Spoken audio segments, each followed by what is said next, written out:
Hi everyone, it's Katie Marble and welcome to today's training. Today I want to talk to you about birth stories and how that one very important experience in your life may be having a huge impact on your life that you're not aware of, and how if we can put some awareness on that event in your life, how it might really increasingly change your life for the better. So let's get into it. First, before we start, we got to do a little bit of background work to explain how our mind works so it can make sense. So let's get started.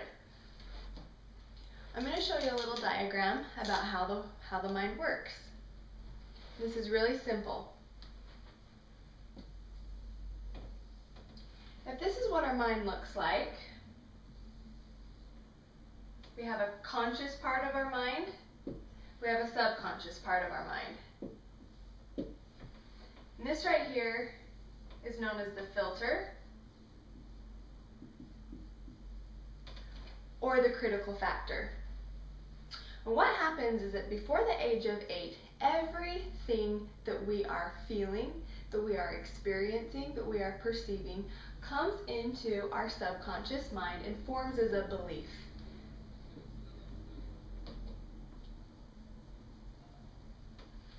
The subconscious part of our mind is our feeling mind. In many cultures it is known as the heart.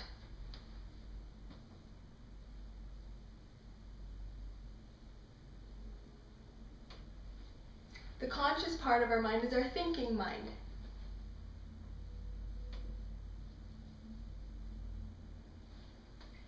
This is where we're thinking, creating. This is where we're coming up with new ideas, where you're very aware. You're watching me right now, the sound of my voice, you're aware of what's going on all around you, you're aware of how you're feeling. So it's kind of fun to see this. Has anybody ever asked you before, how are you doing today? And you say, I'm good, but really you're feeling really crappy, but you can still say, I'm good. This is a perfect example to show how this works, because consciously you can say, oh, I'm good, and you can spout off that little white lie, but really inside you're feeling really crappy. And how this happens is it really shows the difference of our feeling mind versus our thinking mind. So before the age of 8, like I said, everything comes into our subconscious and forms as a belief. And our beliefs are created by two ways. So our environment and our experiences. So let's talk a little bit about our environment. Our environment would be everything around us, our family life, our culture, our school, our church or religious affiliation, just everything around us, our friends, the media, everything that is putting ideas into our awareness, and we're taking them in and saying, oh, this is how life works. Oh, this is accepted when you do this. Oh, this is not accepted when you do this. Oh, when I behave this way, this means I'm good. When I behave that way, it means I'm bad. And our experiences. So our experiences would be, you have an experience and you believe something about yourself because of the experience. These are our perceptions. So we have just thousands and thousands and millions of beliefs stored in here in our subconscious mind, and each of them put out a frequency. We're going to show that it looks like this. And about at the age of 8 is when this filter is created, which divides the two, and what it does is it locks in our belief systems and separates our conscious, critical thinking mind. So this is where 24 hours a day, 7 days a week, the vibe of you, of all of the beliefs, of all of the perceptions, of everything that you've believed about you, the lock button is on and it is emitting your frequency that says, hey, I'm me, and this is what I believe. And this is how the law of attraction works. You would think of this like a radio signal. This is your frequency line, okay? When you go to the radio and you want to listen to some music and you want to listen to country, what do? You turn the dial to the right frequency, and the radio pulls the frequency, connects to it from the air, and it emits it through the speakers. Well, this is exactly how the law of attraction works.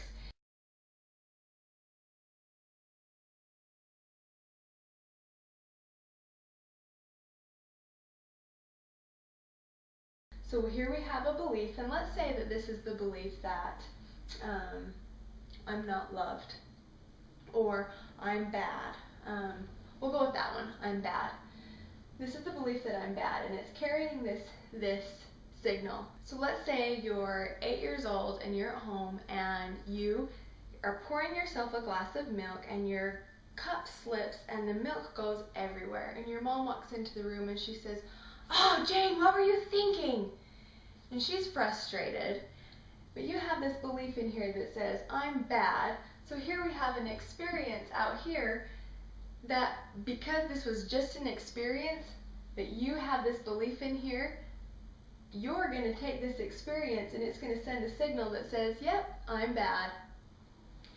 Everything that you believe about yourself is being reflected to you through your outward expression. The world around you and the way you're perceiving it all has to do through the eyes of your perception, through the eyes of your beliefs, and what you believe and how you feel about everything going on around you. Your inner world creates your outer world. And when this filter kicks in, its job then is to separate the two minds and protect the belief systems. So when you have something that comes in that does not match your belief system, the job of your filter, this critical factor, is to boot it out.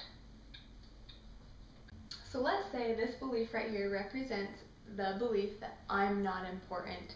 And let's say you wake up in the morning and you're getting your chores done, you happen to get on Facebook and you start browsing through some pictures and you see your friend Sue, and she's going to the Bahamas and she looks so happy with her husband. And then you browse to your next friend's pictures and she just got to go on a big roller coaster ride and with her family and take this big family vacation, and Steve, he just got promoted. And you're looking at all of these outer experiences and you're pulling in your perception of what you believe about the experience, and it says, I'm not important, and that's how it feels. And you walk away, you shut the computer down, and you're just feeling like, nothing ever fun happens to me, I'm just not important. So that's a little bit about how this works. And if anything comes in that's going to be different than this experience, let's say somebody comes in and gives you a really big compliment about something that you just completed, and you say, thanks, but you can't even take it in, because to take it in would mean that it was true, and in your belief system, it's not. So, what is the damage? What is the damage that we're doing to ourselves by not taking a look at every belief that we have about ourselves and about the world the way that we see it? What's the damage that we're doing? You know, when you consider that all of our beliefs are formed before the age of 8, how many of you guys had conscious awareness of life at the age of 8? How many of you guys had the ability to see the whole picture, to really have an understanding of what was going on when the cup spilled over and the milk spilled everywhere, that you could really know that, it was just an experience, but not reflecting anything about yourself? You know, before we're 8, I don't think any of us have that conscious ability to think like that. And so most of us are walking around with these damaged and broken beliefs about who we are. And most of the time we are resisting seeing and receiving so many wonderful things because of the resistance that we've put up because of these damaged beliefs about ourselves.